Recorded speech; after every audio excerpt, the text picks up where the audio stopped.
Olá, tá começando o episódio 200, quem diria, do Área de Trabalho da Gigahertz, patrocinado nessa semana pela Firmou Consultoria. Quem fala aqui é o Marcos Mendes, e assim como toda semana, 200 episódios, a Bia Kunz, a garota sem fio, também tá por aqui. Tudo bom, Bia? Tudo bem, Marcos. E aí, nós temos um terceiro co-host aqui hoje? Pois é, a gente já citou algumas vezes ele aqui, quando a Bia trouxe alguns dados que ele explorou da forma como ele explora. Então, tem dois jeitos de apresentá-lo. Franklin Wiese ou Franquito, o curioso. Bem-vindo ao podcast. Olá, Marcos. Obrigado pelo convite. Obrigado, Bia. E aí, Franklin? Posso te chamar de Franquito? Como é que eu te chamo? Pois é, essa é uma dúvida boa, né? Porque, assim, todo mundo me chama de Franklin, né? Mas o Franquito, ele surgiu há muitos anos, sei lá, uns 15 anos, quando a gente tinha um projeto de podcast que nunca foi pra frente, nunca passou do primeiro episódio, e que eu ressuscitei para usar na mídia social, né? E hoje, quando alguém me encontra, sei lá, semana passada alguém me reconheceu na rua, né? Eles me chamam de Franquito, né? Então, pode ser qualquer um dos dois. Eu já vou começar com uma pergunta antes da gente entrar nas nossas pautas aqui. Quero saber se você tá apanhando muito como colunista do Estadão. Mexendo em vesperos diferentes a cada semana. Explica um pouquinho sobre o que é a sua coluna, o que você fala, o que você já fazia nas redes sociais a respeito de análise de dados, números, questionamentos a respeito de estatísticas, o que a mídia mostra. Explica um pouquinho pra gente. A minha coluna, ela está dentro da editoria de ciência e eu tenho uma liberdade enorme de produzir conteúdos, né? Então, sei lá, uma semana eu falo da indústria automobilística, outro dia eu falo de nomes de crianças, outro de preço de aluguéis e outra semana eu falo de pseudociência, né? De modo geral, sempre alguma coisa que tenha algum embasamento quantitativo, né? Em algumas raras ocasiões eu faço umas análises mais qualitativas, né? Mas de modo geral sempre algo que eu tenha uma curiosidade pessoal e aí vai do meu feeling de pensar se isso vale a pena ou não trazer a público, né? E com o passar do tempo a gente vai pegando um pouquinho esse jeito. Por exemplo, a coluna de ontem foi sobre pseudociências no SUS. E eu já sabia de antemão que eu ia apanhar, né? Isso foi de caso pensado, né? Porque eu sei que isso é polêmico, mas é uma polêmica que vale a pena ser levantada. Então, digamos, eu não quero engajamento pela treta em si, né? Eu acho que sim, tem uma informação importante aí que tem que ser trazida a público. E uma coisa que a gente aprende com o passar do tempo em mídia social, quer dizer, nem todo mundo aprende, né? Mas eu acho que eu aprendi. Você tem que aprender a apanhar, né? Então, assim, meu pai estava me falando esses dias, falando, puxa, tem alguns comentários lá, as pessoas falam os maiores absurdos de você, né? Como é que você aguenta?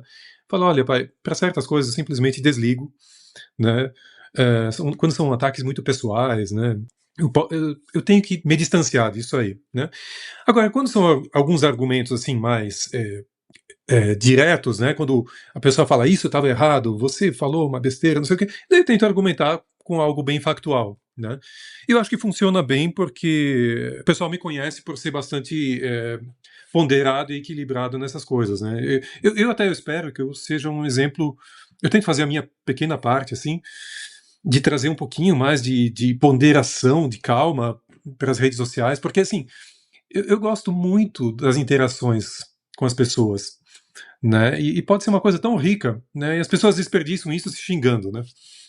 A gente no IA Sob Controle conversou esses dias de novo com o Altair de Souza, e ele trouxe uma frase que fala que para quem não pensa, o que resta é julgar, né? E eu reconheço um pouco nisso, nesses comportamentos mais agressivos, especialmente de rede social, onde a polarização é a regra, né? A pessoa se sente incomodada, não sabe lidar com isso. Sensacional. E você, quando eu penso em você, eu penso em dados, né? Por motivos óbvios. Você chegou nisso, qual que foi a sua trajetória? Minha trajetória, acho que se confunde muito com a minha vida profissional, porque eu sou engenheiro de formação, e eu acho que eu sou engenheiro de formação porque tem muito a ver comigo como pessoa, assim. Eu sempre me vi como alguém muito voltado para as exatas, né? Eu sempre tive facilidade e familiaridade com isso. Então, eu trabalhei muitos anos na área técnica, no marketing técnico, que é uma coisa legal. O marketing técnico, você pega tanto um lado de comunicação, né, com o cliente, que pode ser alguém do marketing, pode ser alguém da produção, pode ser a direção da empresa, E a parte mesmo, o embasamento factual daquilo, né? Então, trabalhei, esse ano completei 30 anos no mercado de trabalho, né? E quando começou a pandemia, eu pensei, puxa, eu tô tentando entender esse negócio aqui. Eu não tô entendendo, ninguém tá entendendo. E eu pensei, puxa, eu vou começar a registrar o que eu penso. E eu comecei a fazer uns gráficos e tal. No começo eu tinha um domínio lá e comecei a colocar no formato de blog, daí aquilo não teve muita recepção. Daí comecei a publicar no Facebook e em algum momento, sei lá, 2022, 2023, eu acho que daí eu migrei mais para o Twitter, né? Porque o Facebook tava meio devagar. E por incrível que pareça, no Twitter eu tive uma receptividade muito boa, né, trazendo esse tipo de conteúdo. Então, sempre mostrando muitos gráficos. Eu gosto muito de gráficos, assim, porque é uma forma fácil de representar os dados quantitativos, né? Muito convincente também, pro bem e pro mal. E, bem, daí eu fui ampliando, né? Eu me considero um micro-influencer, né? Não sou um mega influencer, também não tenho pretensões para tanto. Mas o que eu não sabia é que tinha gente, assim, bastante em posições muito altas observando a gente, né? Eu digo, o meu pequeno grupo lá, a minha pequena panela. E certo dia me chamaram para fazer um podcast que eu acabei não aceitando naquela época, porque eu tinha um emprego e tal, falei, puxa, isso vai dar um conflito com o meu tempo de trabalho, né? E um pouquinho depois, o Estadão me chamou para fazer essa coluna semanal, né? Basicamente reproduzindo o que eu já fazia no Twitter, em formato de fios, né? Então, assim, quando a gente enumera, né? A gente vai fazendo item 1, 2, 3 e tal, explicando alguma coisa, né? E daí fazendo isso num formato texto e vídeo, que é algo que eu venho fazendo daí desde setembro do ano passado. E agora, nessa virada de ano, para 2026, decidi fazer em tempo integral para que eu pudesse também me dedicar a palestras, treinamentos, consultoria. Né? Então foi assim uma transição bastante orgânica, né? É uma coisa que eu, digamos, começou lá no profissionalmente, daí eu comecei a fazer pessoalmente em mídia social e que acabou virando essa coluna do Estadão. E essa transição do texto para vídeo, ela para algumas pessoas, e eu vou falar de experiência própria, é meio dolorosa, né? Porque são mídias completamente diferentes, você atinge públicos diferentes também, e o texto, pelo menos na minha experiência, foi: eu sento, ele nasce, eu escrevo e tá pronto. O processo, ele também é o resultado. Né? No vídeo, exige um trabalho um pouco maior, que você tem que pensar desde como é que vai ser o seu cenário, até a forma como você vai explicar isso. É uma mídia um pouco diferente. Né? E o público você atinge diferente também. Você sentiu isso ou não? Pois é. Você sabe que para mim isso é um mistério, porque eu não fazia vídeo, né? Eu fazia texto, basicamente. E quando veio a proposta do Estadão, o vídeo estava lá dentro da proposta. Né? E eu nem sei por que eles colocaram isso na proposta, porque eles nunca me viram em vídeo, né? Então, achei que foi um risco enorme que eles assumiram. E eu comecei a fazer, é claro que nas primeiras tentativas, com muitos erros, né? Então, muitos takes, até sair algo bom. A primeira coluna eu tive que simplesmente regravar do zero, assim, porque não dava para aproveitar, né? O que eu apresentei no começo. Por aquilo que pareça, eu me senti muito confortável fazendo isso. E claro, à medida que a gente vai fazendo, a gente vai melhorando também. Né? Então, eu acho que as últimas que eu gravei estão melhores que as primeiras. De qualquer forma, foi uma descoberta para mim, uma autodescoberta, saber que eu gosto de vídeo e que fazendo as coisas certas, tendo um roteiro, um certo treino, né, cuidando dos detalhes, né, eu gosto muito de cuidar dos detalhes técnicos, né, então assim, ter uma boa captação de áudio, ter uma boa iluminação, ter uma boa câmera, com uma boa lente também, né, um bom cenário no fundo. Isso para mim é muito importante. E é isso, hoje eu estou até me sentindo estimulado a fazer mais vídeos, daí, digamos, mais curtos, né, para Instagram. É uma mídia que é uma rede social que eu não uso tanto, mas de vez em quando tem algum assunto, eu falo, puxa, isso aqui acho que rende um vídeo de 1 minuto, então deixa eu falar rapidinho a respeito disso. Né, que não exige tanto planejamento, não exige tanto roteiro, e eu tenho feito também, né? O último que eu fiz, acho que foi do show da Shakira. O público do show da Shakira. Dos 2 milhões na Shakira. Franklin, com relação à análise de dados, quando é que começou esse teu interesse? Assim, foi na faculdade de engenharia? E quando que você expandiu o seu interesse para além da área que você atuava? Pois é, se eu penso assim na minha história, desde o ensino médio, assim, sempre gostei de tanta coisa, né? Sei lá, pensava em fazer biologia, pensava em fazer marketing, né? e desenho industrial, né? Então, algumas pessoas sempre sofriam, eu percebo disso, né? Eu percebia isso na época da escolha do curso, que algumas pessoas falam, o que eu vou escolher, porque eu não sei o que eu gosto, né? E eu falo, o meu problema é que eu quero assinalar todas as opções, né? Ah, te entendo. E, inclusive, uma das minhas opções que eu passei foi aí na Federal do Paraná, se não me engano foi desenho industrial, que eu prestei e passei. Acabei não cursando. E ao longo do curso, assim, a engenharia, ela é muito cruel, assim, para quem entra. Na minha faculdade mesmo, dizem que acho que quase metade dos alunos saía no ciclo básico, nos 2 primeiros anos, né? Principalmente por causa do cálculo, né, que é o cálculo 1, 2, 3 e 4. E eu, sinceramente, eu olho para os livros da época lá, eu não sei como é que eu consegui passar, né? Eu vi esses dias Física 4, Física Moderna. Eu não sei como é que eu não entendo isso, né?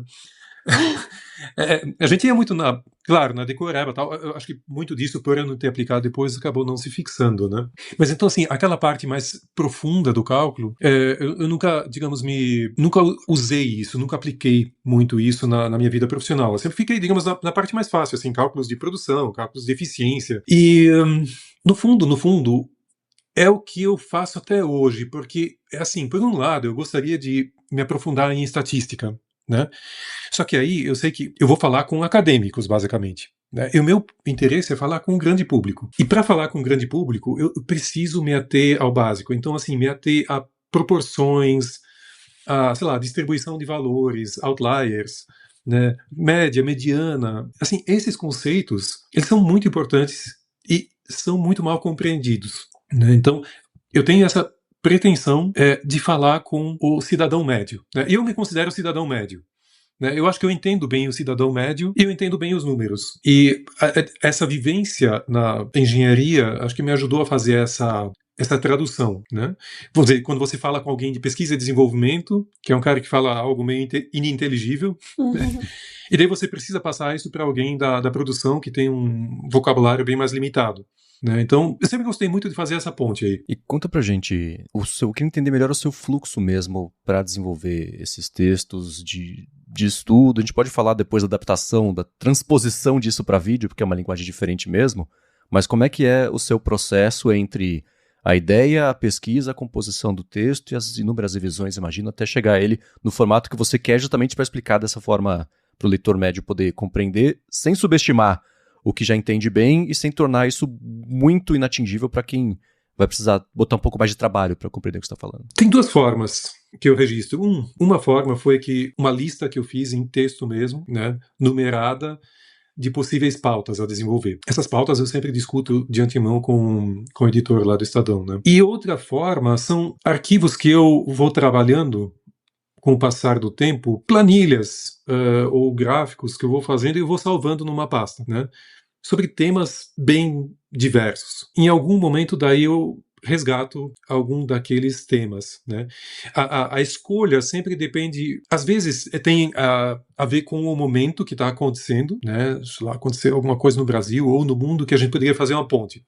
Então, legal. Ou outras vezes é algo totalmente aleatório, né? Eu estou pensando para esse próximo domingo, estou pensando em escrever sobre o olho humano, fazer um paralelo entre o olho humano e as câmeras, o funcionamento das câmeras. Porque eu tenho uma história com isso aí, de quando eu comecei a me interessar e como eu entendi esses números das câmeras, e daí eu entendi como é que funciona o nosso olho, e é muito legal, assim.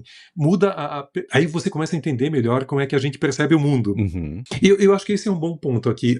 As histórias que eu desenvolvo, eu só faço isso quando eu percebo que aquilo poderia ser algo interessante para uma outra pessoa, né? Quando é uma coisa assim geek demais, quando é uma coisa pessoal demais minha, eu falo, isso aqui só é um tempo que eu estou usando para mim mesmo, né?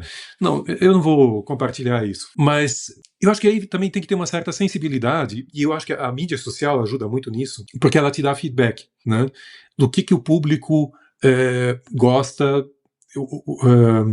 o que o público entende, o que o público não entende, né? E com o passar do tempo você vai desenvolvendo essa sensibilidade aí, né? Então, é isso. Eu tenho uma lista formal, eu tenho uma pasta de arquivos e eu vou meio que pescando ou de um lugar ou de outro. Uhum. Tá. É curioso A gente, especialmente quem trabalha com texto, produção de texto, tem 2 perfis que eu noto bastante. Assim. Um é o meu, um é o seu, no fim das contas, que é ou você ter essa pasta, esse balde de ideias que você vai alimentando, porque lá na frente isso pode servir e você adapta para uma situação. Ou então eu escrevi por muitos anos para o Mac Magazine uma coluna semanal opinativa também, e envolvia também muita pesquisa, era mais da parte da Apple, de tecnologia, mas isso era sempre um ponto de partida para explorar um tema maior.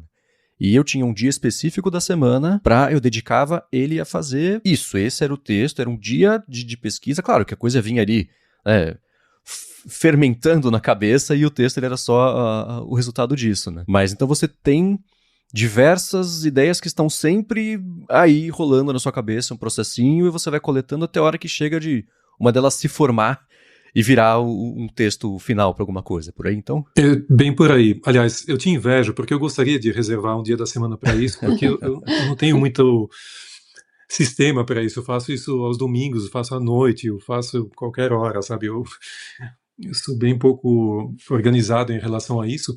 Mas você estava falando sobre pesquisa, né? De modo geral, quando eu vou desenvolver algum tema é porque eu já fiz alguma pesquisa prévia. Né? Então eu sei que aquilo lá vai render alguma coisa. Por quê? É muito comum eu começar com alguma coisa e com algum tema, e daí eu faço a pesquisa e no final eu falo, puxa, isso aqui me rendeu alguns gráficos que não me dizem nada, né? Não tem uma história por trás disso. Né? Porque no fundo, é assim, se fosse definir em bem poucas palavras, né? O que eu quero é contar as histórias que estão por trás dos números. Né? Então, onde uma pessoa vê uma tabela, eu vejo uma história. Só que assim, nem todas as tabelas contam histórias. Né? Então, para isso, eu preciso ter feito essa pré-digestão para daí sim desenvolver. Né? Mas eu confesso que meu método é um pouco caótico. Mas se funciona, é o que precisa, né? E a gente explora aqui no podcast justamente isso, nos diferentes métodos que chegam ao resultado, que quem olha de fora acha que pode ser até uma coisa parecida, mas não tem um método certo, um errado, é como funciona para você. Por isso que entender bem como é que isso funciona. De ferramenta, para entrar bem nessa parte ainda mais nerd ainda da coisa toda, quais são, onde você desenvolve esse texto, se armazena no Evernote, como é o caso da Bia, como é que você vai coletando e guardando esses dados? O software que eu uso com mais frequência mesmo é Excel. Né? Eu não começo com textos, eu sempre começo com alguma planilha. Dentro dessa planilha eu vou gerando algumas visualizações. De modo geral, o Excel, ele basta para mim para fazer as visualizações, né? Alguns casos muito específicos eu preciso usar ferramentas externas, né? Como quando tem mapas de calor, por exemplo, aí eu uso QGIS, mas, aliás, as pessoas, isso é uma coisa importante, viu? As pessoas não fazem ideia do poder que o Excel tem, né? Que a dupla Excel PowerPoint tem, né? Eu faço os meus gráficos lá, as pessoas não acreditam, né? Puxa, basta saber customizar, né, e usar aqueles recursos lá. Então, assim, de modo geral é isso. Eu começo no Excel, né, aquilo vai gerando uma série de gráficos, de tabelas e depois gráficos, e daí no finalzinho aquilo gera um texto, né? Se bem que o texto, eu também ainda estou aprimorando o meu workflow, né? De modo geral, eu conto uma história verbalmente em cima do que eu estou enxergando na tela, eu gravo isso em áudio, daí agora eu transcrevo o áudio, daí sim vira um texto, né, um documento texto, que daí eu dou uma arrumadinha para ficar mais formal, né, para ser publicável, né, para tirar, sei lá, alguma gíria, algum cacoete, coisa assim. Franklin, deixa eu fazer uma pergunta, já que você puxou esse assunto do Excel. Eu não lembro se foi para mim ou se foi no próprio Twitter que você comentou. Bom, nós somos da mesma geração, a gente está aí no Excel desde o início dos anos 2000, final dos anos 90, e o que está muito na moda agora é o R, né? Então, eu tô apanhando um pouquinho, eu tô tentando fazer, não digo uma transição, mas é mais aprender a fazer as coisas de uma forma diferente, eu tô apanhando um pouquinho. Você tem curiosidade em ir pro R também? Acha que vai mudar alguma coisa para você? Sim, eu tô fazendo 2 cursos ao mesmo tempo, um mais de visualização de dados, outro mais de extração de dados, os 2 no R, né? E eu confesso assim que eu sou o tipo do geek assim que não é muito de código, tá? Então tem gente que ama, né, escrever código, eu não tanto. E eu acho lindo que hoje a gente tem a inteligência artificial que gera código, né? Então assim, para mim essa dupla, né, sei lá, Gemini R funciona bem, né? Óbvio que, assim, o que é meio chato ainda é que tem muitos erros aí no meio, né? Você tem que rodar muitas vezes até que ele acerte, né? Mas eu diria que se não fosse essa ajuda, eu teria muito mais dificuldade, talvez eu iria desistir, né? E tenho usado, sim, para certas bases de dados, é impossível você usar Excel, né? Porque daí ultrapassa os limites que ele tem, e para certas visualizações de dados também, né? Só dá para fazer no R. Então, eu, assim, tô longe de dominar a ferramenta, né? Me considero bem iniciante, mas acho bem legal. E eu sei que existe a guerra entre R e Python, né? Porque toda vez que eu falo disso, daí sempre tem os entusiastas de Python que vêm falar, não, faz no Python, que tem bibliotecas boas também. Tudo tem essa dicotomia. A gente fala de navegador, tem o pessoal do Firefox que vem falar do pessoal do Chrome, sempre tem um tribalismozinho e uma concorrência desse tipo de preferência, né? O pessoal querendo trazer para o próprio, sei lá, para o próprio hobby, né? E você falou sobre as ferramentas de IA, como é que isso tem entrado no seu fluxo, no seu dia a dia? Você está usando para assistir com análise? Ainda não? Como é que tá? Eu confesso que eu tenho bastante receio ainda, né? Porque eu não quero que a IA mude o meu estilo, né? Eu quero manter um estilo próprio, né? Então, assim, eu costumo fazer as etapas iniciais, quando eu falo de texto, tá? E mesmo gráficos também. Eu faço tudo manual, né? E deixo a IA fazer o polimento final. Porque eu acho que isso é uma questão de tempo, mas, por exemplo, em gráficos, eu sou muito chato com gráficos, né? Eu me auto-apelido o ranheta dos infográficos. E eu tenho visto muitos gráficos com erros, assim, ruins, erros básicos, assim, e são gráficos gerados por IA, né? Porque ela não se ateve a algumas regras básicas que são importantes, né? E eu acredito que cedo ou tarde eu vou começar a gerar meus gráficos via IA também, né? Mas a partir do momento que eu tenha um workflow, ou digamos uma série de prompts que eu consiga garantir que ela gere dentro dos meus parâmetros de excelência. E a geração é uma coisa, né? E outra coisa é a parte da análise mesmo, de mastigar esses dados antes de girar o gráfico também, né? São coisas que estão associadas de certa forma, depende de qual etapa você está, né? Sim. Existe alguma parte disso que hoje em dia você está, não é delegando exatamente, porque não é deixar a IA fazer, você copiar e colar em todo lugar, mas tendo uma ajuda, uma aceleração de fluxo de trabalho apoiado nisso? O que eu faço são duas coisas. Em relação à análise, o que eu peço às vezes é fazer correlações, né? Falar o que é esse tema, qual que é a ponte desse tema A com o tema B, né? E obviamente daí, como sempre, daí eu analiso as fontes que me são apresentadas. Eu não gosto da resposta, né? Aquela primeira resposta nunca é o que eu uso, né? Daí eu vou atrás daquelas fontes e tento entender um pouquinho melhor. Outra coisa que tem me ajudado muito, eu acho fantástico, muito melhor que humano para isso, é chuva de ideias. Porque eu lembro, assim, quando a gente tinha que fazer isso numa empresa, aquela chuva de ideias nunca é muito espontânea, porque as pessoas têm medo de falar besteira, né? Medo de falar uma coisa muito ousada, muito diferente. E a IA, ela tem uma liberdade total para isso, né? E assim, eu considero muito mais inspirador quando tenho essas ideias vindas de IA, do que se viessem de humanos. Porque os humanos se limitam demais. Sim, isso sem dúvida. É uma coisa que a gente vê até, por exemplo, na assistência para estudo escolar mesmo. Eu não lembro onde que foi. Era uma pesquisa falando sobre como meninas elas estavam tirando mais proveito de conversar com as IAs como parte do estudo, porque elas se sentiam mais julgadas na sala de aula de fazer uma pergunta potencialmente idiota. Então não tirava uma dúvida. E com a IA, por não ter esse tipo de julgamento, ter essa liberdade maior de você poder falar o que for, e ela poder falar o que for também, elas estavam tirando mais proveito disso do que garotos na assistência de sala de aula, de ensino básico, assim. Eu achei um tema bem interessante. Falando em garotos, eu tenho um filho de 13 anos, e ele é bem de exatas também, e esses dias ele veio com um problema de geometria lá, e a gente estava olhando aquilo e batendo cabeça, não sabendo resolver. Daí, obviamente, eu poderia simplesmente apresentar aquele problema específico e pedir para a IA fazer a resolução, né? Mas em vez disso, eu decidi escrever conceitualmente, né?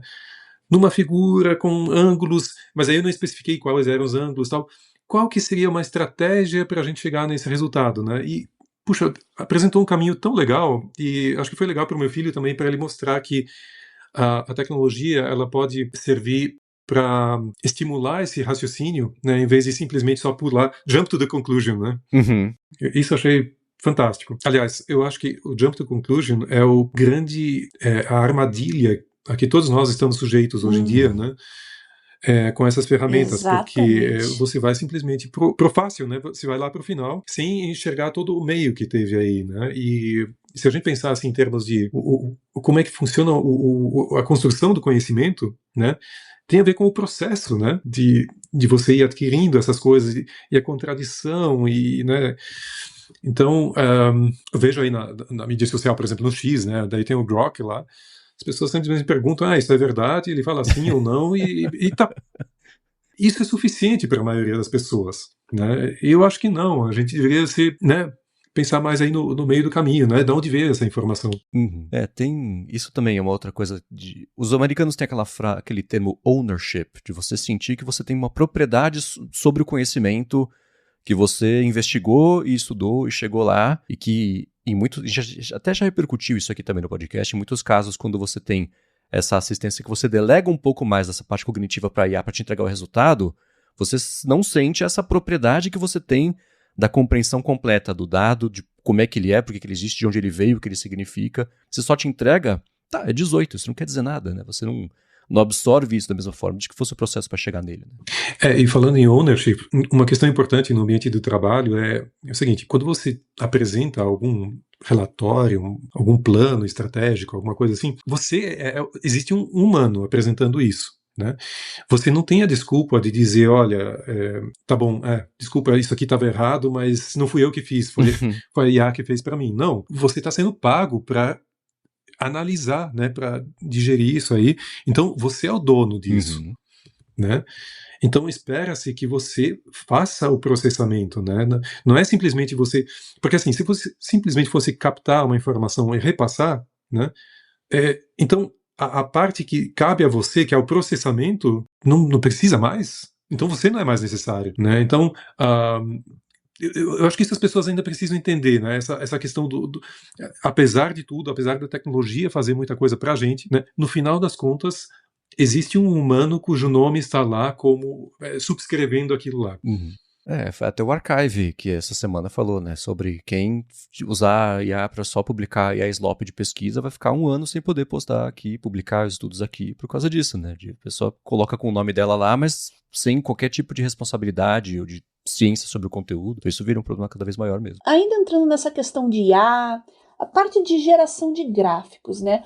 O que está começando a virar um trend assim agora é você criar gráficos com IA usando linguagem natural.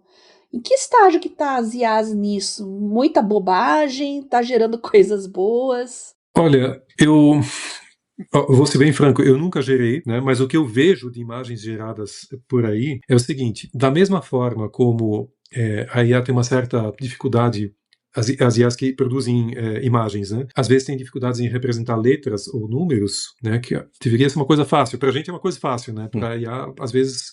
Ela se atrapalha um pouco nisso. Eu acho que ela também se atrapalha, vamos dizer, em coisas que são muito simples para nós, como, por exemplo, uma escala, né? Você tem uma sequência que tem intervalos fixos, né? Então você vê, às vezes, intervalos que são variáveis, ou que o rótulo da escala está errado. Até tem um vídeo meu sobre isso lá, o preço do ovo sonho de valsa, né? Que tem uma escala que dá uns saltos absurdos, assim, né? E, assim... não faz sentido algum, né? E o que me incomoda também é quando ela desenha, digamos, uma curva, ela faz umas coisas meio estranhas, assim, por exemplo, tem um overfitting, sabe, assim, quando ela tenta uma curva de tendência, né? Então aquilo que seria, sei lá, uma exponencial, ele faz uma polinomial. Tá. Esse tipo de coisa, assim, né? E eu lembro, alguém lá plotou óbitos por uma determinada causa, né? E daí a IA fez uma linha de tendência que era pela tendência, iriam cair os óbitos no futuro, né? E não faz sentido nenhum, né? Porque a equação certa, o melhor ajuste é linear, né? Mas a IA não enxergou isso, né? E aí precisa um pouquinho de vivência, né? Tem um pouquinho de experiência para saber se aquilo que ela colocou lá faz sentido ou não, né? Mas assim, a maior parte das pessoas só quer um gráfico rápido, né? Não importa a qualidade, né? E esses gráficos rápidos muitas vezes geram bastante engajamento, né? E é um problema dos nossos dias, né? Esse engajamento sem substância por trás, né? O episódio de hoje do Área de Trabalho é patrocinado mais uma vez pela Firmou Consultoria, que quer falar com você que enrolou até aqui o dia 20 de maio para resolver a sua declaração do imposto de renda desse ano. Faltam poucos dias para acabar o prazo. Então, se você for em @Firmou Consultoria ou no Facebook ou no Instagram e bater um papo com eles, comentar que você escuta o Área de Trabalho, escutou esse patrocínio, eles vão resolver para você a declaração, não importa o quão enrolada ela esteja, eles adoram dor de cabeça e o desafio é dobrado agora, né, que é dia 20. Então faz o seguinte, vai no Facebook, vai no Instagram, procura por @Firmou Consultoria e se você tem uma empresa ou quer abrir uma empresa, eles também resolvem toda a parte de abertura da empresa, da manutenção fiscal da empresa, como eles fizeram e seguem fazendo pra gente aqui na Gigahertz. Mas, pessoa física tá acabando o tempo, @Firmou Consultoria no Facebook e no Instagram. Deixa eles resolverem para você, a partir desse ano e os próximos anos também, a sua declaração do imposto de renda. Quanto mais enrolado, melhor. É o que eles falam pra gente. Muito obrigado a Firmou Consultoria pelo patrocínio de mais esse episódio do Área de Trabalho e pelo apoio a toda a Gigahertz. E essa sua carreira, pelo menos essa segunda parte, ou que seja qualquer número da parte da carreira mais apoiada em análise de dados, está te ajudando a tomar decisões, melhorar o seu workflow, assim, de fora para dentro? Você usa esse tipo de framework que você fez na cabeça para analisar dados, para tomar suas decisões, melhorar alguma coisa do seu dia a dia, produtividade, ou é mais separado uma coisa da outra? Acho que uma coisa que se aplica aí é caso de ferreiro, espeto de pau, né? Porque eu posso ser muito racional para algumas coisas e para outras não, né? Então, eu, por exemplo, para minhas pendências que eu tenho aqui em casa, eu moro numa casa relativamente grande e eu gosto de fazer as coisas em casa mesmo. Uhum. Então, eu construo móveis, eu faço concertos e coisas assim. E tem uma pendência enorme lá e uma lista de pendências enorme e tem coisa que está há mais de ano pendente, né? Uhum. Então, a minha esposa, ela é muito mais organizada que eu. Né? Inclusive, ela vai me dar um treinamento sobre como lidar melhor com essas questões. Né? Agora, vamos dizer assim, falando de dados, né? Coisas pequenas do dia a dia, né? Uma coisa que eu faço muito melhor que ela é compras, né? Uhum. Porque eu vou no supermercado, assim, eu já, de cara, eu lembro, assim, dos preços, eu sei, isso aqui aumentou, isso aqui tá mais barato, ou essa embalagem aqui mudou, né? E daí eu já faço de cabeça, assim, a conta, isso aqui vale a pena ou não, nessa embalagem maior ou na embalagem menor, né? Então, nisso sim, eu acabo aplicando, né? Mas, digamos, na organização mesmo, não é das melhores, né? Inclusive, eu penso num futuro, aí no médio prazo, fazer algum curso de mestrado, e eu sei que isso vai demandar muito do meu tempo, né? E isso só vai ser possível se eu tiver uma organização muito boa do meu tempo, né? Se eu dividir muito bem entre meu tempo de trabalho e de estudo, e, sendo bem franco, hoje em dia eu ainda nem estou pronto para isso. Quem sabe esperando os meninos crescerem mais um pouquinho, né? Eu te entendo, eu passei por isso também, eu voltei a estudar, tinha os meus enteados aqui, eu esperei eles ficarem um pouquinho maiores e saírem, porque realmente a adolescência foi uma fase um pouco complicada, assim, de conciliar tarefas, né? Você é meio motorista, você exerce um monte de funções, e aquele tempinho que você teria para estudar, para se dedicar, fazer uma tarefa mais introspectiva, focada, que o estudo tem que ser assim, né? Realmente não cabia na minha rotina, mas é interessante ver que você está pensando também em continuar estudando, se desafiar, buscar coisas novas. E eu ia te perguntar justamente sobre gerenciamento de tempo. Como que é o seu gerenciamento de tempo atual? Digamos, eu tenho limites bem flexíveis, né?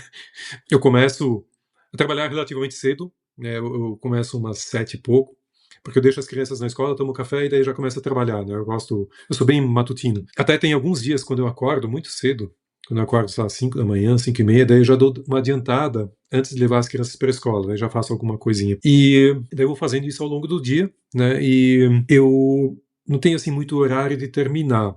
Às vezes é muito cedo, às vezes eu tenho os meus compromissos, eu paro no meio da tarde, e às vezes eu levo aquilo até a noite, né? Se eu tô com alguma coisa assim que está me ocupando demais a cabeça, eu não consigo parar, né? Então eu tenho uns espasmos de workaholic.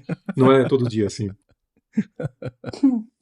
E aí tem os hobbies também, né? Tem que achar um tempinho. Você diz que gosta de mexer com coisas em casa, tem os carros antigos também. Pois é, e assim, os hobbies, esse é acho que aí dá para entender um pouquinho melhor como é que eu funciono, né? Porque isso muda muito ao longo dos anos, né? Eu tive, sei lá, uns 20, 25 anos, eu mexia muito com música. Eu gostava muito de tocar, de gravar, de produzir, né? Às vezes eu ficava um fim de semana inteiro em casa só fazendo isso, né? E é uma coisa que hoje eu abandonei, assim, eu tenho os meus instrumentos aqui, mas eles estão sem uso já há muito tempo, eles inclusive precisam de uma revisão. E daí eu fui mudando para outros hobbies, né? Então, uma época eu já tive bem mais envolvido com fotografia, né? Fiz curso, já fazia bastante disso, tinha bastante equipamento também. Tem os carros, né? Tem um Fusca que era do avô da minha esposa, que eu peguei ele assim bem judiadinho e tinha muita coisa para fazer. E para piorar, daí eu ainda peguei no final do ano passado um Twingo, né? Que também tinha muita coisa. E esse Twingo, de certa forma, o Twingo é mais desafiador, porque o Twingo é o meu carro de dia a dia, né? Então ele precisa estar funcionando muito bem, né? Então tem que... E é um carro que já tem 26 anos, então nem tudo é muito fácil, né? Nem tudo está disponível. Tem coisas que você tem que correr atrás em desmanche, ou no eBay, ou coisas assim. E...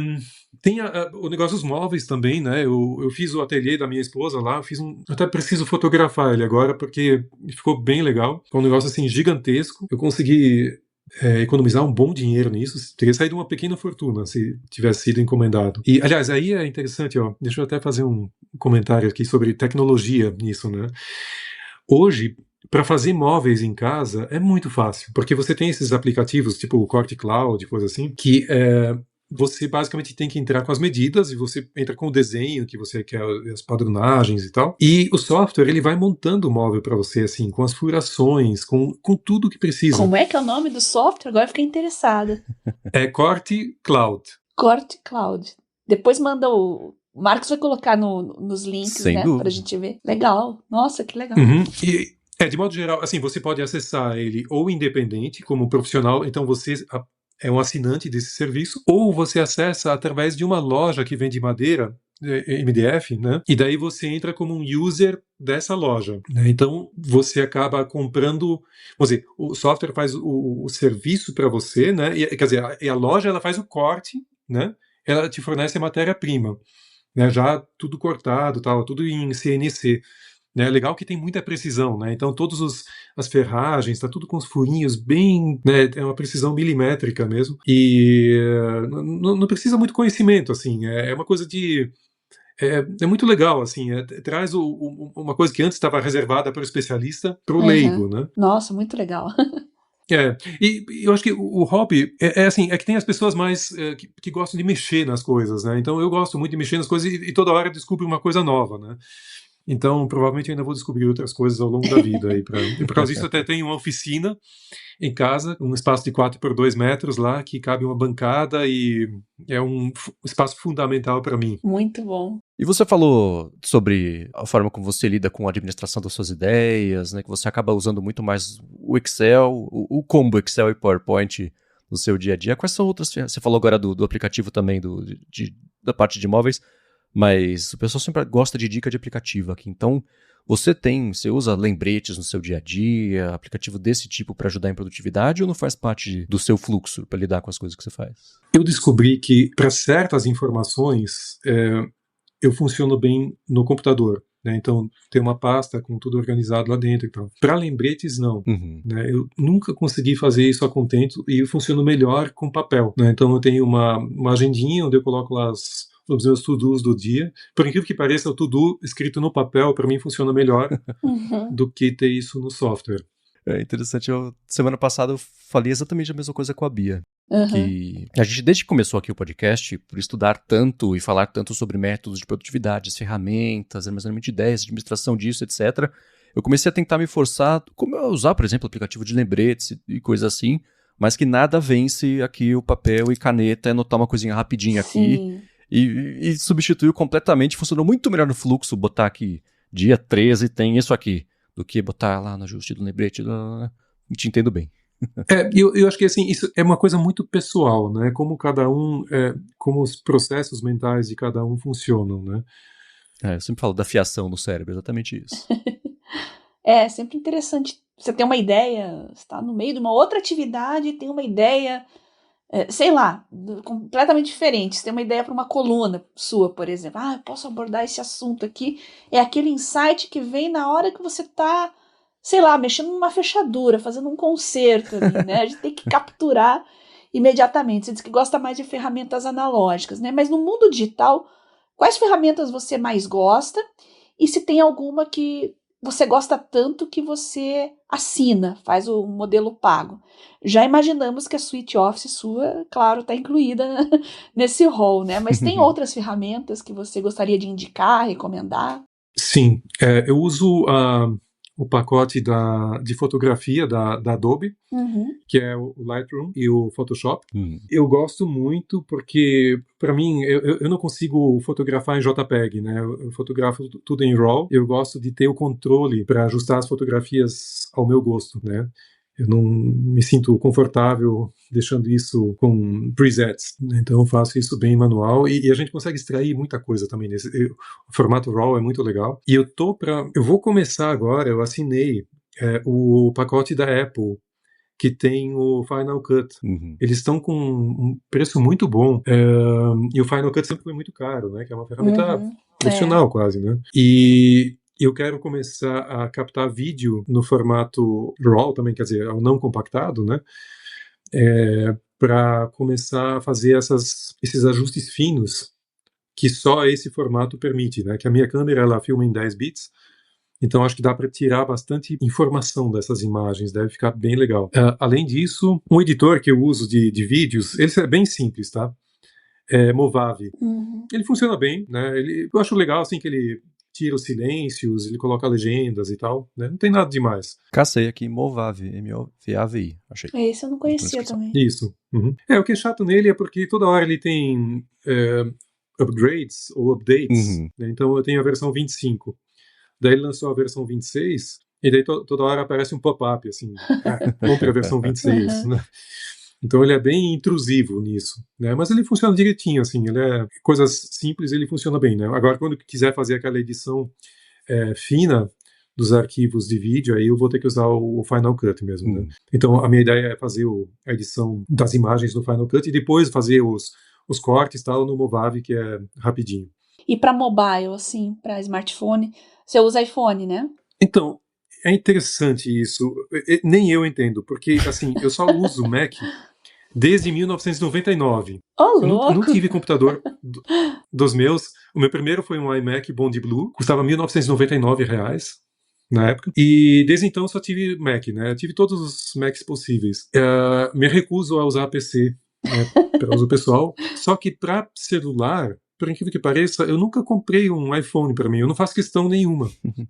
Eu tenho Android e eu faço assim um uso bem limitado dele. Eu faço poucas edições dentro dele, né? Eu uso, digamos assim, software de uso profissional mesmo. Eu estou olhando aqui, eu acho que não tem nada assim que eu faça de forma sistemática. Franklin é o cara do desktop mesmo, né? Mobile é complicado. É total old style.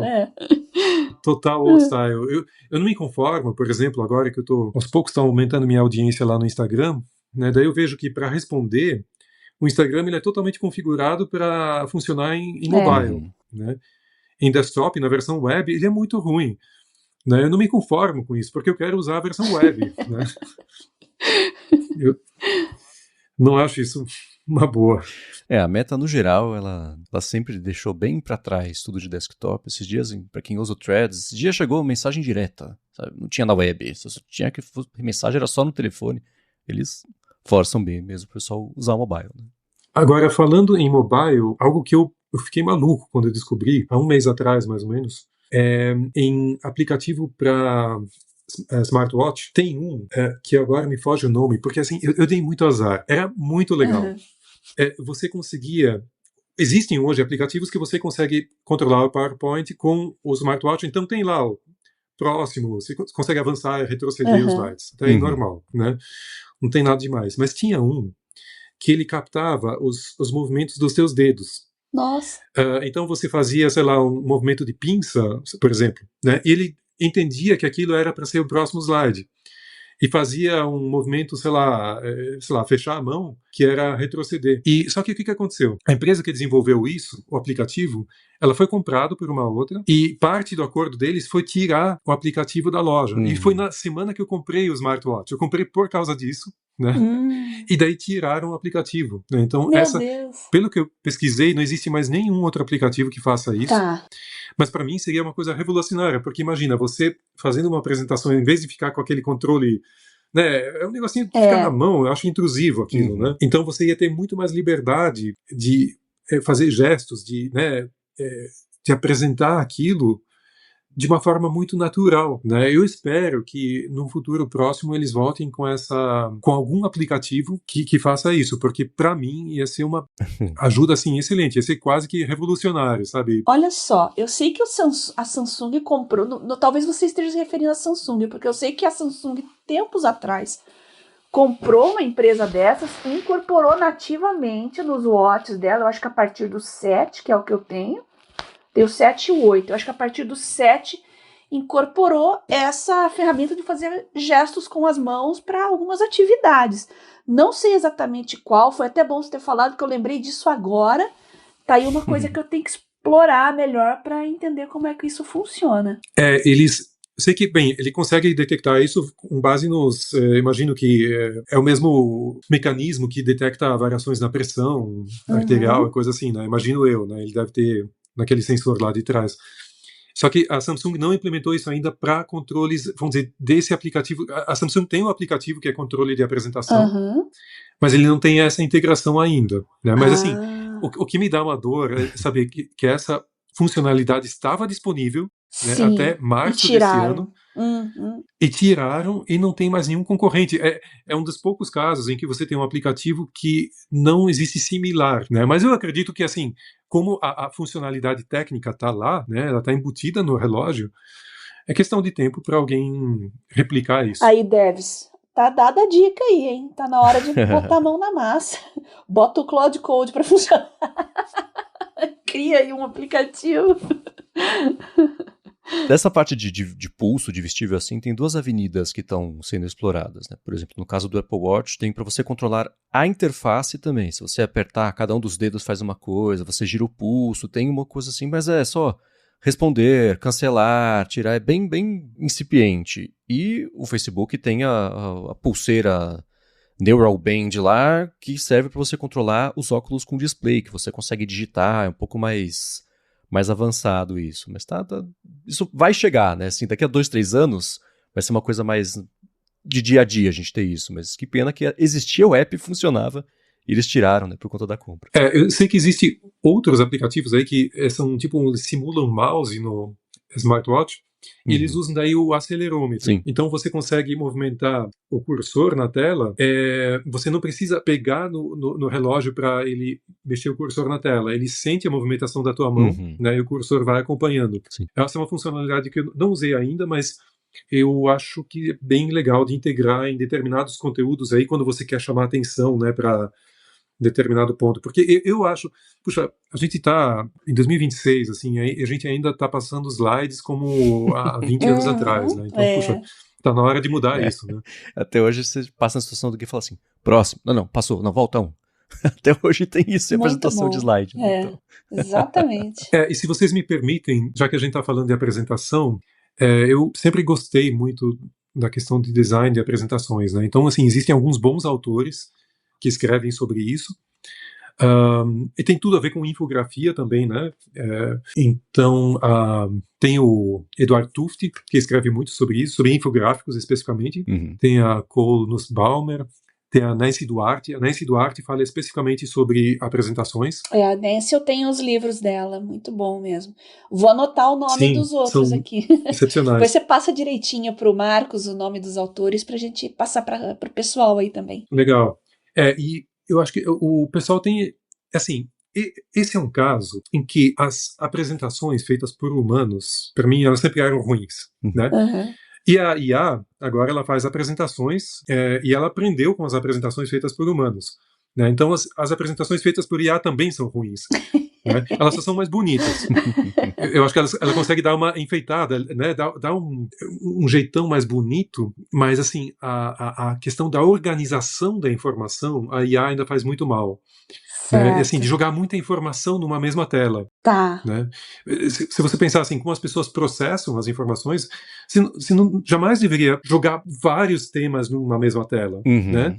Cada assunto é uma tela separada, né? E de modo geral, você não deveria colocar texto corrido lá. Você tem que colocar palavras-chave só. Porque se você colocar texto corrido, a pessoa vai ler o que está na tela, não vai prestar atenção no que você está falando. Eu faço agora apresentação por prompt hoje. Mudei totalmente meu jeito. Crio lá, no slide 1 eu quero isso, isso, isso. Só que eu não dou tanta liberdade para ele criar texto, não. Eu cito literalmente ali o que eu quero que apareça, quais informações, e ainda assim, às vezes escapa, ele quer florear demais, eu tenho que passar um pente fino depois e começar a enxugar texto. E eu acho que as ferramentas tradicionais que a gente estava falando antes, né, o Excel, por exemplo, PowerPoint, eles vão ter enormes dificuldades no futuro, porque a tendência é que a geração que entrar agora, né, sei lá, no dia que meu filho começar a entrar no mercado de trabalho, ele vai querer fazer as coisas por prompt, ele não vai querer conhecer os comandos todos, né? E daí eu fico pensando muito nisso quando eu uso o Photoshop, né? Daí eu vejo lá, tá, tudo bem, eu posso usar aqui as ferramentas que eu conheço para, sei lá, isolar uma imagem, isolar o fundo e tal, mas eu poderia simplesmente escrever um prompt e ele faz tudo de uma vez, né?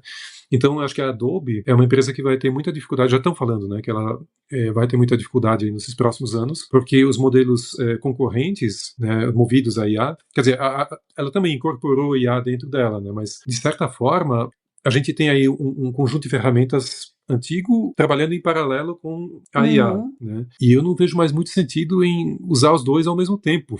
Né? Usa ou um ou o outro. Eles vão ter que fazer uma coisa from scratch, como se diz, né? Do zero. Porque pegar o que eles já têm e ficar enfiando IA não é o que as pessoas querem, né? E a mesma coisa acho que também se aplica ao pacote Office, né? Tem muitas críticas, inclusive, a forma como a Microsoft está implantando o Copilot, né, de uma forma assim bem intrusiva e no fundo é aquilo, né? Quando surge uma tecnologia nova, você aprende errando, né? Então acho que a gente está justo nessa fase aí, né? Todo mundo está experimentando, tentando ver como funciona melhor, né? E Franklin, eu pergunto para você, eu quero voltar sobre a análise de dados. Tem 2 trabalhos excelentes que você faz. Um é explorar os dados, o outro é mostrar como uma exploração falha de dados pode levar ao erro. Você debunk um pouquinho do que a gente vê que estoura uns dados aí que às vezes não fazem muito sentido, né? Como que as pessoas podem criar esse olhar crítico?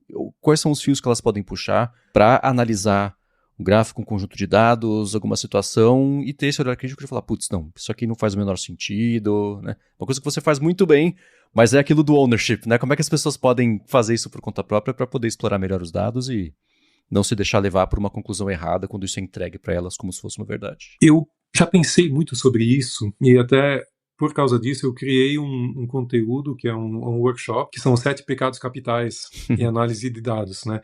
Só que assim, não é voltado para quem, sei lá, não é voltado para o estatístico, o cara do TI e tal, é voltado mesmo para qualquer pessoa, né? Não precisa ter conhecimento em programação, nem em estatística, nem nada disso. Por quê? Existem esses 7 pontos, dos quais 6 são quantitativos, o último é mais qualitativo, que são muito mal compreendidos, né? Eu cito aqui alguns exemplos, por exemplo, proporcionalidade. Então, é muito comum falar, sei lá, que o Brasil tem o maior número de homicídios no mundo, né? Então, o que você deduz disso? Que é o país mais violento do mundo. Uhum. Mas não, é porque o país é um país de uma população muito grande. É um país violento com uma população grande, mas não quer dizer que seja o mais violento do mundo, né?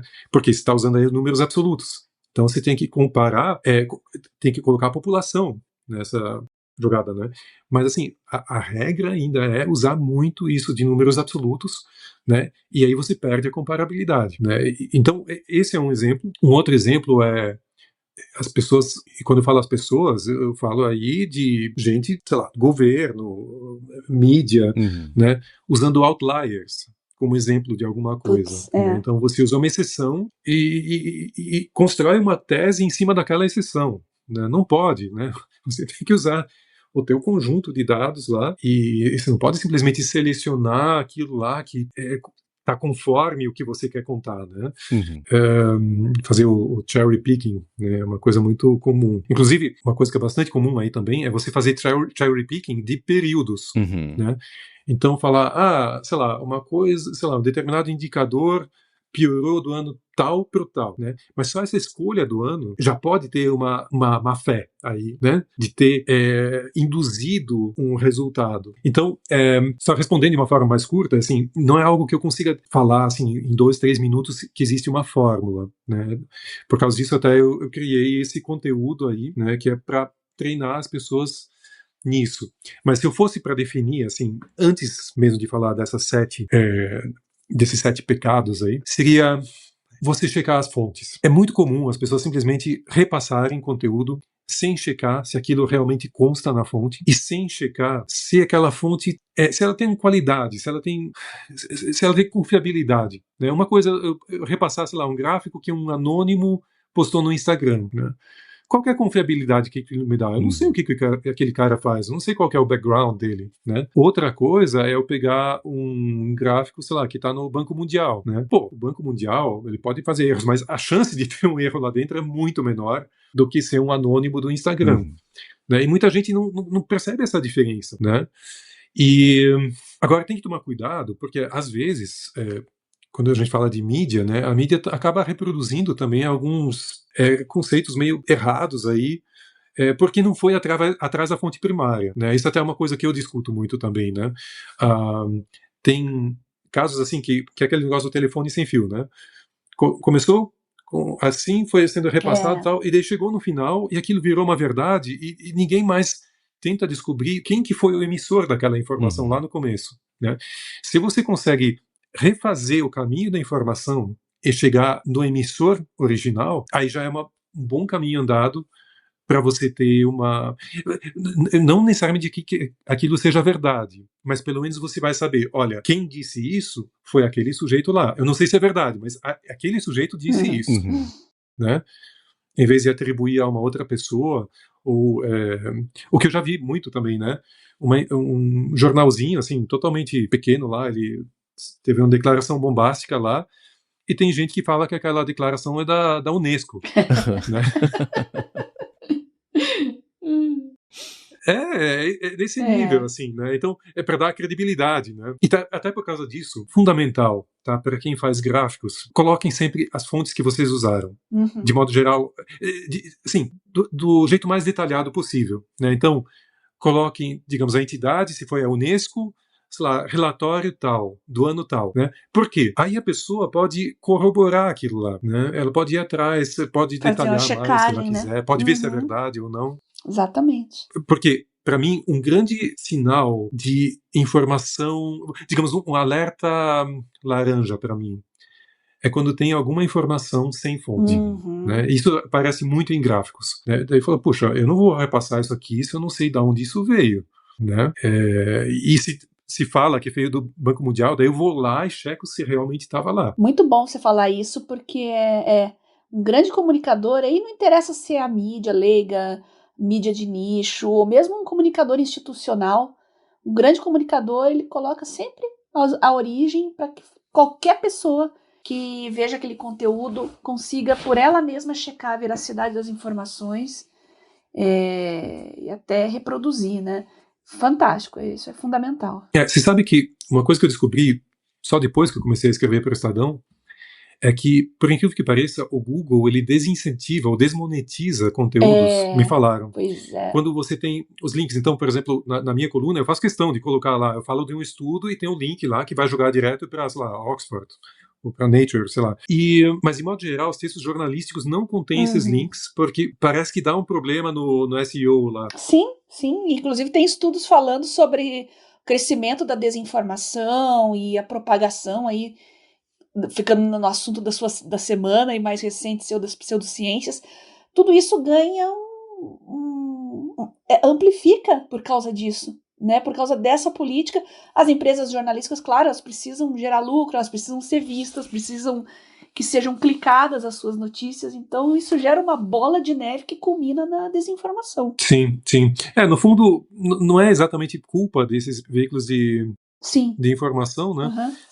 Mas é uma pena, porque no meu caso específico, né, como eu escrevo sobre ciência, eu acho fundamental que as pessoas entendam que não é aqui a opinião do Franklin, né?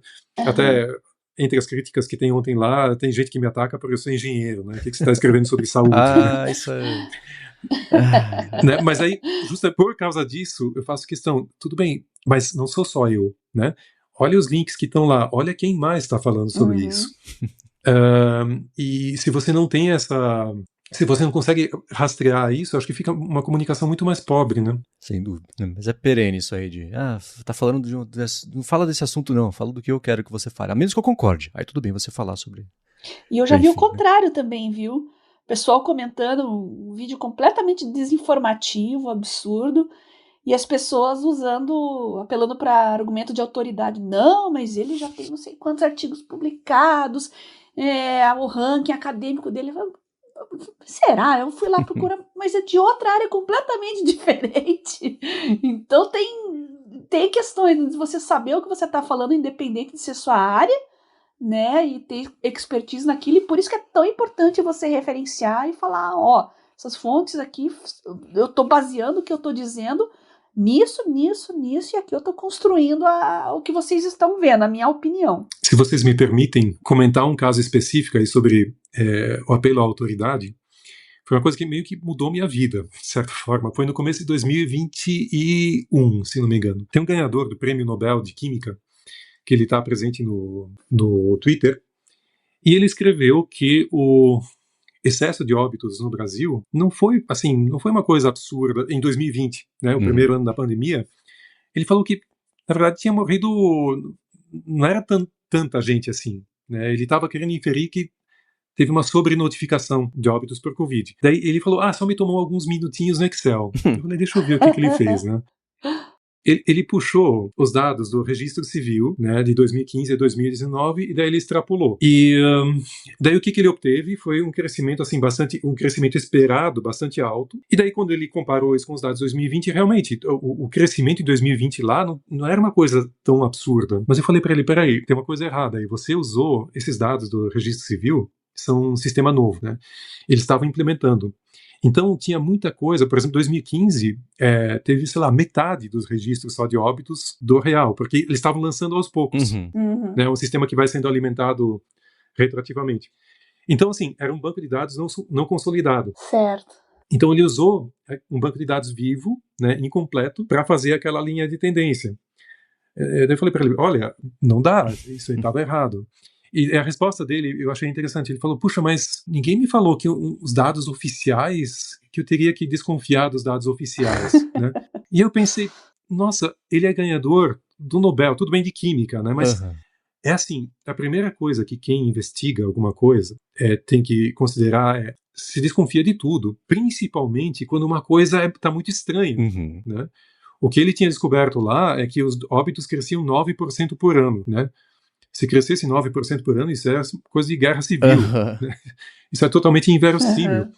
Então, assim, ele não fez um teste de verossimilhança dos dados. E daí eu pensei, puxa, eu, que sou um mero engenheiro aqui, que né, não tem nada, a minha formação é infinitamente inferior à dele, eu consegui enxergar uma coisa que ele não viu. E aí eu comecei a ver o quanto que essa autoridade, a gente viu várias, assim, na pandemia, pode errar feio, né, em coisas básicas, assim, eu falo cálculos simples, né? Porque, assim, eu acho que até um alerta para todos nós, assim, o quanto que a gente pode ser enganado quando a gente entra numa determinada tese, né? A gente acredita em determinada tese e daí encaixa tudo dentro daquilo e mesmo as melhores mentes acabam errando aí. Né? Mais que isso, Franklin. Hoje as pessoas se apaixonam pelas suas teses e defendem elas com unhas e dentes. Exato. Começa pelo fim e cria uma paixão mesmo. É um negócio emocional, assim, sabe? E ela vai torturar a lógica para poder defender o ponto de vista dela, né? E se eu fosse deixar uma mensagem simples, assim, final, por favor, o fato de você não ter estudado exatas, ou o fato de você não ter um mestrado, né, o fato de você não ser expert em estatística, não deixe que isso te faça se sentir menor para analisar um determinado problema. Se você fizer isso de uma forma racional, né, usando ferramenta simples, você eventualmente consegue fazer isso melhor do que um especialista que está enviesado, que está apaixonado por uma tese. É sério isso. Para mim, a racionalidade, eu acho que no final das contas é mais importante que a inteligência em si. Racionalidade, o ceticismo. Concordo, tem razão. Franklin, muito obrigado por ter tirado um tempo dessa sua manhã hoje para bater esse papo com a gente. Para quem quiser tirar uma dúvida com você, saber mais sobre o seu trabalho, sobre o workshop, continuar essa conversa, para onde vai? Onde te acha? Tanto no Instagram quanto no Twitter, o meu apelido é Franquito Curioso, né, se quiser me procurar lá. E tem o meu site também, que é franquito.com, que redireciona para o meu endereço real. E lá tem todos os meus dados de contato, e-mail, telefone, tudo isso. Bia, só queria comentar uma coisa contigo. Eu lembrei que há 25 anos atrás eu comprei um Palm baseado numa recomendação do teu blog, Garota Sem Fio. Eu acho que você já tinha me falado isso, eu lembro. Que demais. Excelente blog aquele. Muito bom, legal a gente estar junto aí depois de tanto tempo e continuar conversando e a gente acrescentando um para o outro, porque eu também aprendo muito contigo o tempo todo. Que bom. Eu gosto muito da mídia social por esse aspecto colaborativo. Né? Eu aprendo troca, demais, né? Também. É maravilhoso. Esses dias, um estatístico ele trabalhou no modelo que calcula o excesso de óbitos para Economist. Né? É um cara assim, ele está no topo do que dá para imaginar assim, de conhecimento acadêmico no mundo. Né? Ele mandou uma mensagem para mim no Twitter. É bom demais, né? Puxa, imagina, eu gosto muito de pensar assim, não só no lado negativo, a gente tem que saber do lado negativo que existe lá, né? Mas vamos pensar nos bons usos que dá para fazer, e são muitos, assim. Hoje, profissionalmente, eu dependo muito de mídia social, muitos dos contatos que eu tenho, eu fiz por lá, e muito do que eu aprendo vem de lá também, né? E eu tento fazer a minha parte também, repassando esse conhecimento. Obrigada, Franklin, foi um prazerzão. Obrigada por ter topado gravar com a gente, tá? Obrigadão pelo convite, boa semana aí para vocês. Bom, se vocês quiserem mandar perguntas, sugestões, inclusive pro Franklin, se vocês tiverem algum comentário a respeito dos assuntos abordados nesse episódio, entre em contato comigo lá no Telegram, @BiaCunze, que eu respondo, a gente responde nos próximos episódios, ou eu encaminho pro Franklin também, ele responde e a gente traz um feedback no futuro. Sim, sem dúvida. Você pode também ir em gigahertz.fm/feedback ou para achar os links dos livros, estudos, enfim, tudo que a gente comentou é gigahertz.fm/adtrabalho/200. Obrigado, Bia, a 200 episódios por estar aqui também. Eu que agradeço você, Marcos, pelo convite para fazer o Área de Trabalho, nossos patrocinadores que viabilizam ele e, claro, os ouvintes que estão sempre pautando todos os nossos episódios. Muito obrigada, beijocas sem fio a todos e até semana que vem.